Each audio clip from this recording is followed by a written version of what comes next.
will hear a number of different recordings, and you will have to answer questions on what you hear. There will be time for you to read the instructions and questions, and you will have a chance to check your work. All the recordings will be played once only. The test is in 4 sections. Write all your answers in the listening question booklet. At the end of the real test, you will be given 10 minutes to transfer your answers to an answer sheet. Now turn to Section 1. Test 4. Section 1.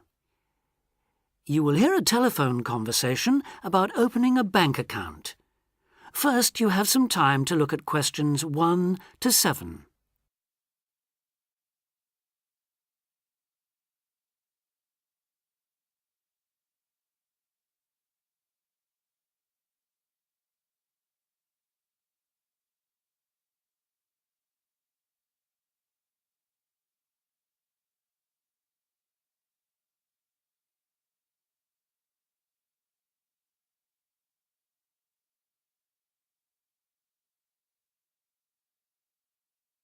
You will see that there is an example that has been done for you.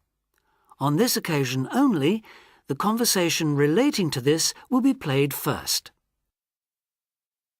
Expats Helpline, Terry Davies here. What can I do for you? Hello, Terry.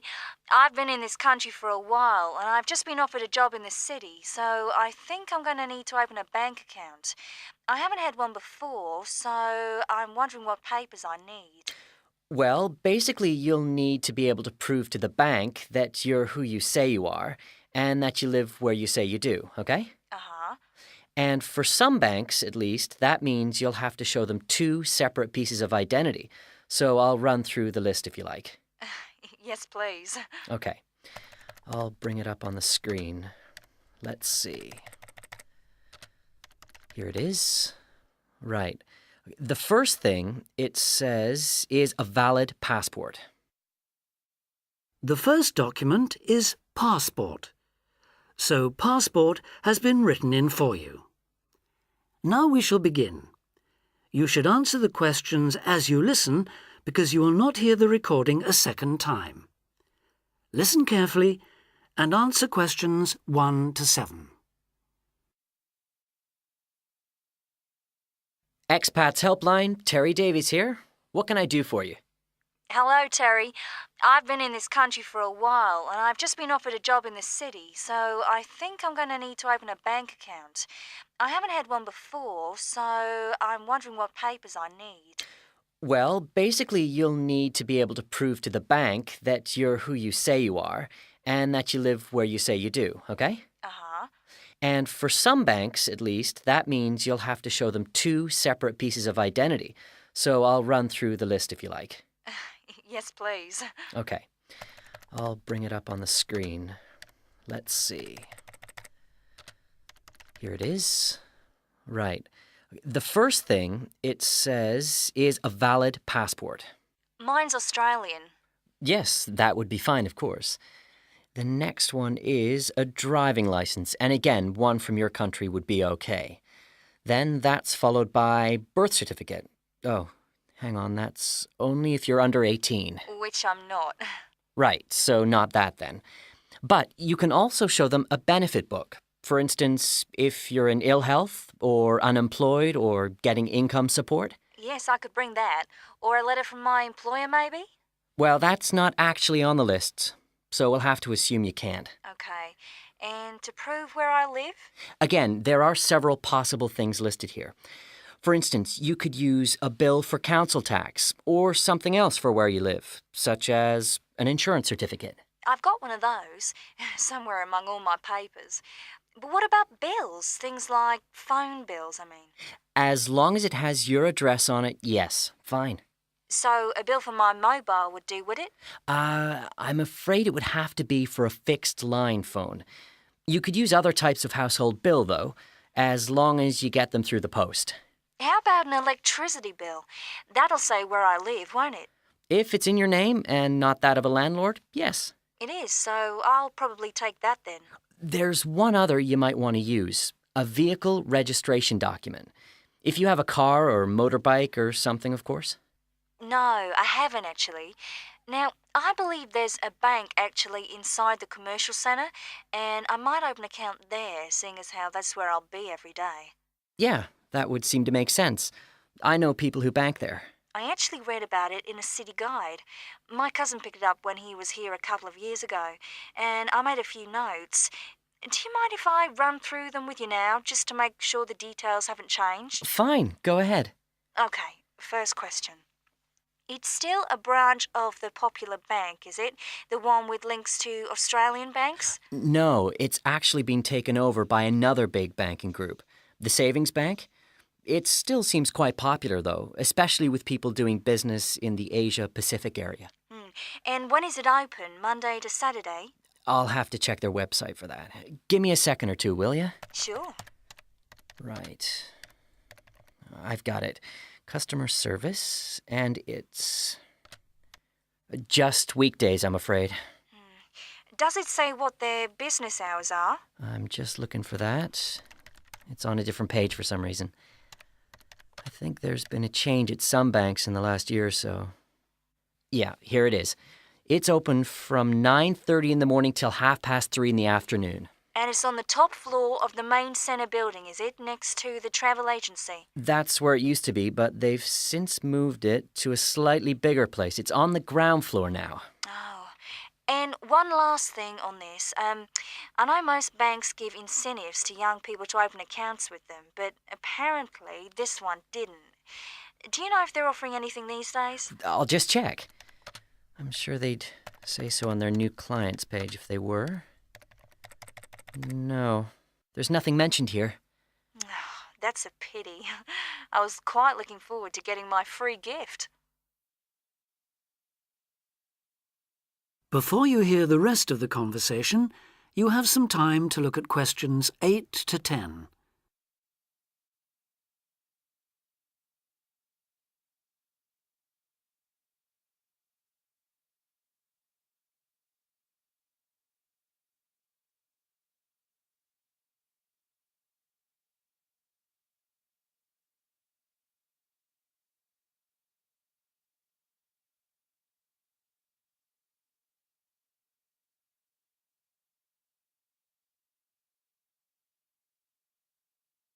Now listen and answer questions 8 to 10.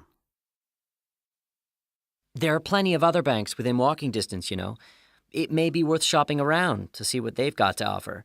Longer opening hours, including Saturdays, perhaps less crowded. Can you tell me how to get to a couple of them? I know where the commercial centre is, so that's probably my best starting place. Sure.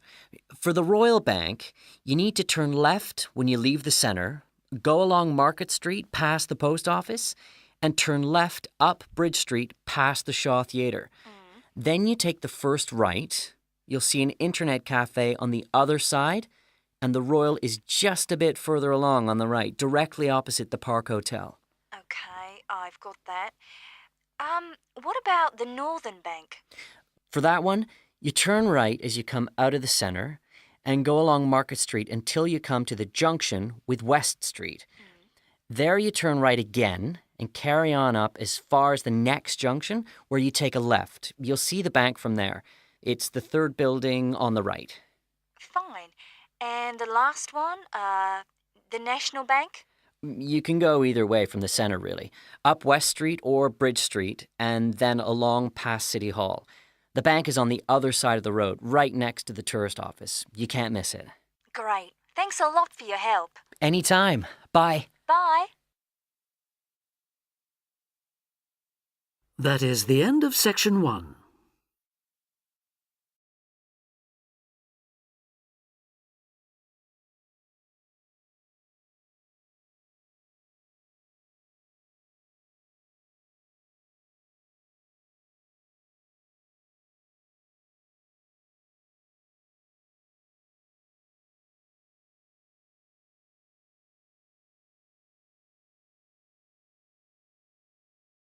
Two. You will hear an extract from a talk about employment interviews. First, you have some time to look at questions 11 to 14.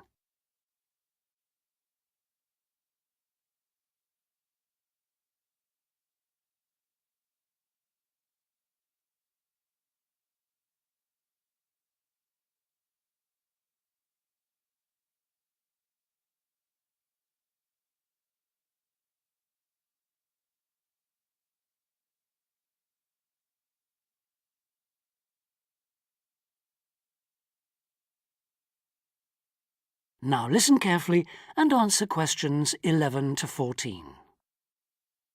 Today I have with me Sandy Richardson of the local Workforce Center, and she'll be talking about that critical step towards the goal of employment, the interview. Sandy, what is an interview for, and what's the best way to approach it? A job interview is simply a meeting between you and a potential employer to discuss your qualifications and see if there is a fit. The employer wants to verify what they know about you and talk about your qualifications. If you have been called for an interview, you can assume that the employer is interested in you. The employer has a need that you may be able to meet, so it's your goal to identify that need and convince the employer that you're the one for the job. As everyone knows, interviews can be stressful, but when you're well prepared, there's no reason to panic. Preparation is the key to success in a job search, and you can begin by collecting together all the documents you may need for the interview, such as extra copies of your resume, lists of references, and letters of recommendation. You could also take some work samples, selecting from what you have designed, drawn, or written, for instance. And make sure you have a pen and pad of paper for taking notes. The next step is to find out about the post. The more you know about the job, the employer, and the industry, the better prepared you will be to target your qualifications. Always request a job description from the employer and research employer profiles at the Chamber of Commerce or local library. You could also try to network with people who work for the company or with employees of companies associated with it. The next step is to match your qualifications to the requirements of the job. A good approach is to write out your qualifications along with the job requirements. Think about some standard interview questions and how you might respond. Most questions are designed to find out more about you, your qualifications, or to test your reactions in a given situation. If you don't have any experience or skills in a required area, think about how you might compensate for those deficiencies. Before you hear the rest of the talk, you have some time to look at questions 15 to 20.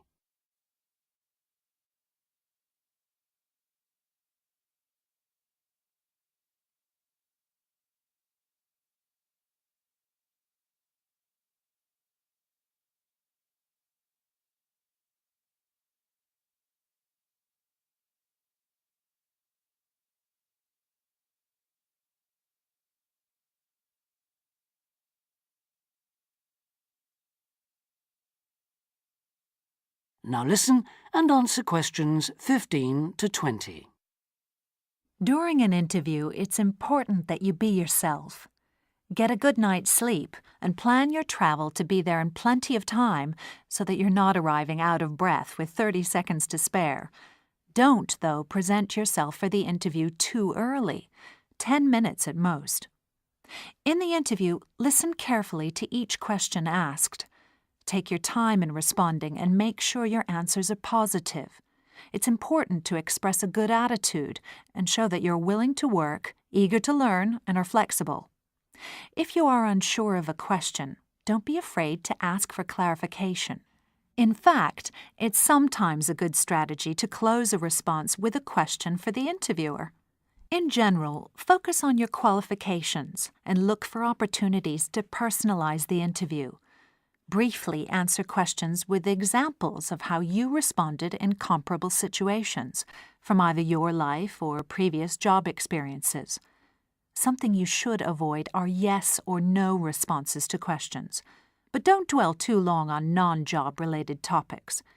Use caution if you are questioned about your salary requirements. The best strategy is to avoid the question until you have been offered a job. Questions about salary asked before there is a job offer are usually screening questions that may eliminate you from consideration, so be warned. On the other hand, it isn't inappropriate to show your enthusiasm if your first impressions of the interview and of the employer are good ones. So, if the job sounds like what you are looking for, say so. Keep in mind that the interview is not over when you are asked if you have any questions. come prepared to ask a couple of specific questions that again show your knowledge and interest in the job. Close the interview in the same friendly, positive manner in which you started. When the interview is over, leave promptly. Don't overstay your time. Think about the interview and learn from the experience. Evaluate the success and failures. The more you learn from the interview, the easier the next one will become. You'll become much more confident. To close, here are a few more tips. First, maintain good eye contact throughout the interview and be aware of nonverbal body language. Second, dress a step above what you would wear on the job. Go to the hairdressers, have a shave, etc.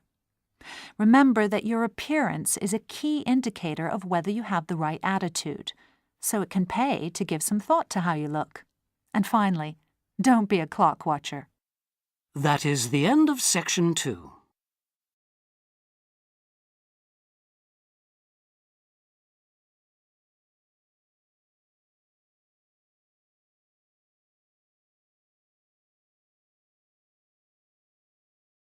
Section 2. Test 4. Section 3. You will hear a tutor and some students discussing choosing courses at a college. First, you have some time to look at questions 21 to 24.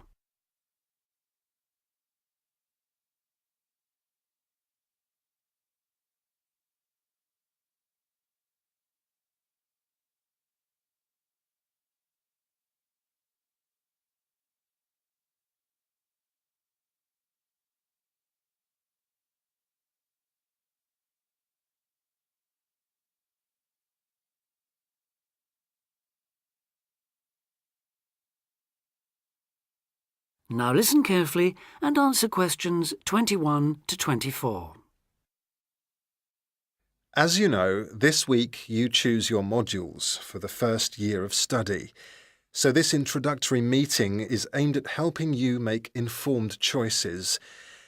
I think the best way to do this is on a question and answer basis. So who'd like to start?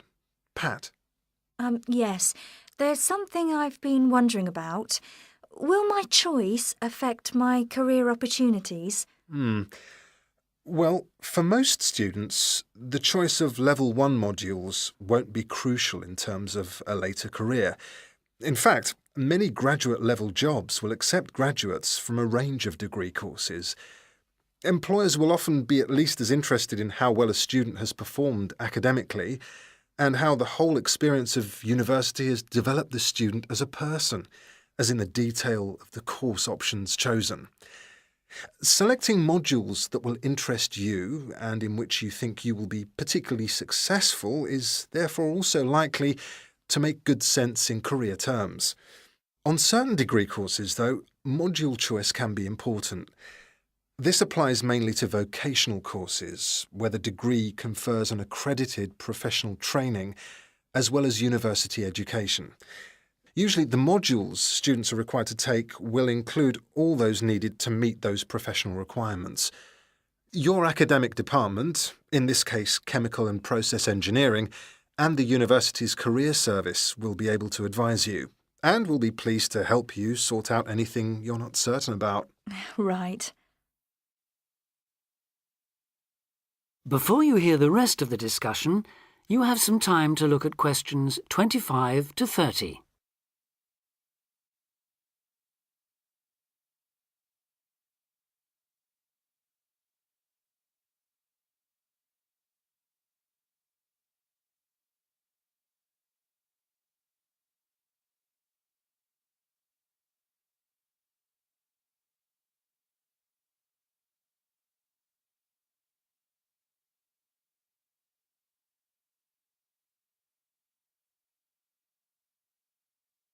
Now listen and answer questions 25 to 30. I'd like to ask a few things about the Applied Chemical Engineering module. Fine. What would you like to know? Well, apart from the work on practical engineering, what other topics are covered? Some that might surprise you. One that students always seem to like includes interviewing techniques, presentation skills, and producing written reports. They sound interesting. How are they taught? Through lectures, practical classes, and personal tutorials. Applied chemical engineering lasts all year, of course, so there's plenty of time. And what about assessment? Through project work, usually, or dissertation. Not exams as such. Is that the same for the information technology part of the module? Yes, things like word processing and learning to create spreadsheets are tested in a similar way on this module. That's not the case in some other modules, is it? No, it isn't. Are you thinking of any in particular? Yes, I'm considering doing fluid mechanics. Ah. The work on flow analysis looks interesting, and I like the look of some of the other topics too. So, how is that module tested? That's one of those which still uses written exams. The sit-down, formal type, I'm afraid. Oh, that doesn't matter. I quite like that kind, as it happens. Pat, you've got a question. Yes. I was wondering about Science 1 in chemical engineering. How is that organised? It's a bit different from other modules, isn't it? Yes, it aims to give the necessary basis of physics and biology for those students who haven't studied the relevant subjects at A-level or equivalent. In practice, it means that students who have already studied physics are excused the physics lectures, while those who've done biology are exempt from attending the biology lectures. In the second part of the module, you're assessed on your project work in one of those subjects. And does the teaching approach differ too? Yes, particularly in one respect. You're encouraged to learn by working out the solutions to problems for yourself. I like the sound of that. OK. Anything else? Yes, I believe it's possible to do a modern language as part of the course. Can you tell me a bit about the Spanish 1A module? Certainly. The main emphasis in 1A is on understanding and speaking, but students also learn to carry out some straightforward reading and writing tasks. Basic aspects of grammar are also introduced and practiced. The module comprises 36 hours of class contact, mainly in tutorial groups of 16 to 20, and students are expected to do approximately 64 hours of private study. It sounds interesting. I did some Spanish at the Cervantes Institute last year. Passed an exam, in fact. Ah, I'm afraid that means you can't do 1A. Oh. The regulations say this module may not be taken by students with a qualification in Spanish, though you could do 1B. That is the end of section 3.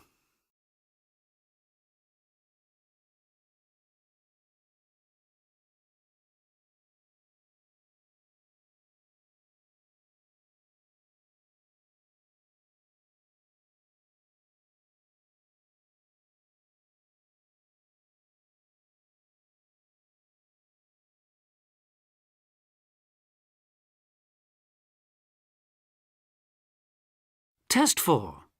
Section 4. You will hear part of a lecture about a crater in Australia. First, you have some time to read questions 31 to 40.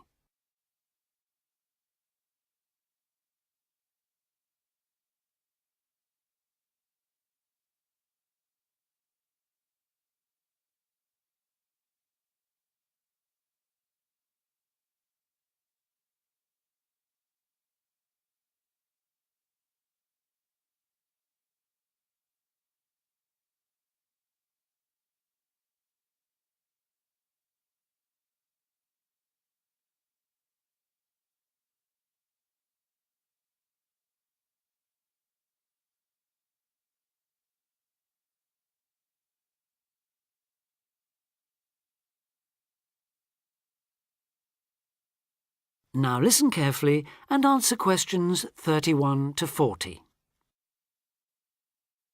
Lake Acraman in South Australia is Armageddon for the purist. No other meteorite impact on Earth has stamped the surrounding rocks with such an abiding, unequivocal geological record of collision, earthquake, wind, fire and tsunami, the giant waves formed by major Earth movements. The story it tells is elemental, without dying dinosaurs or even Bruce Willis to complicate its simple message of destruction. First, the numbers. About 590 million years ago, a rocky meteorite more than 4 kilometres across and travelling at around 90,000 kilometres an hour slammed into an area of red volcanic rock about 430 kilometres northwest of Adelaide.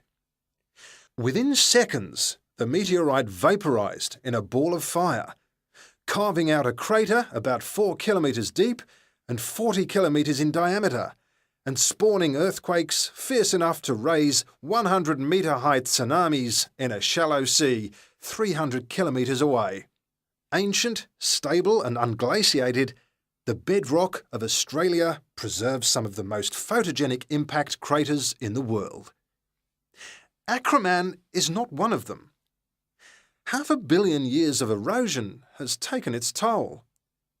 A salt pan surrounded by low hills is all that remains to mark the site of the cataclysm. The true nature of the place dawned on geologist George Williams of Adelaide University in 1979.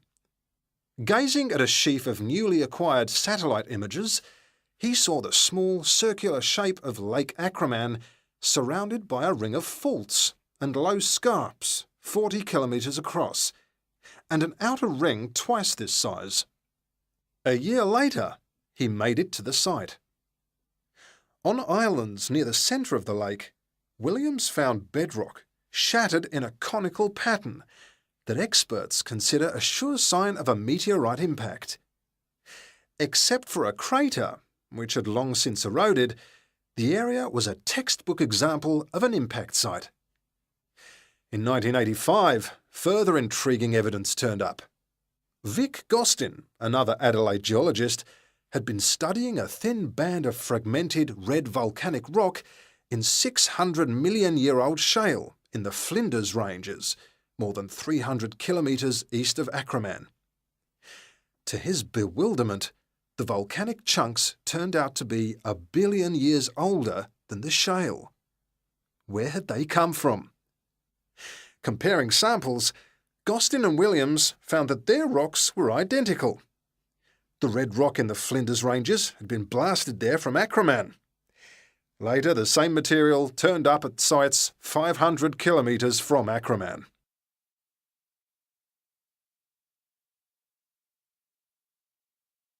Everywhere, the bands of fragments showed the same structure.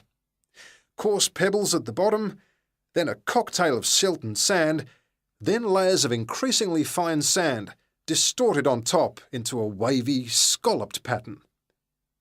These layers also show, step by step, how the meteorite transformed the floor of an ancient sea hundreds of kilometres away, according to Malcolm Wallace of Melbourne University. First came the earthquake. Travelling at about 3 kilometres a second, shock waves arrived offshore within a minute or two of the collision, stirring up the water with clouds of silt as the seabed shook. Then shattered rock from the explosion arrived by air. Pebbles and boulders crashed into the water, reaching a depth of about 200 metres within a minute. One day they would become the lower band of the Flinders Rock. Sand took up to an hour to come to rest, finally bedding down with the silt that was also now settling on the sea floor as the effects of the earthquake died away. This mixture would eventually form the next layer. About an hour after the meteorite's impact, huge waves rolled in, leaving the ripples on the surface that later hardened into rock. Clear as mud is not an oxymoron. In Acraman, the arid, timeless Australian outback has preserved the closest thing the earth can boast to a perfect pockmark, the pinnacle of imperfection. That is the end of Test 4.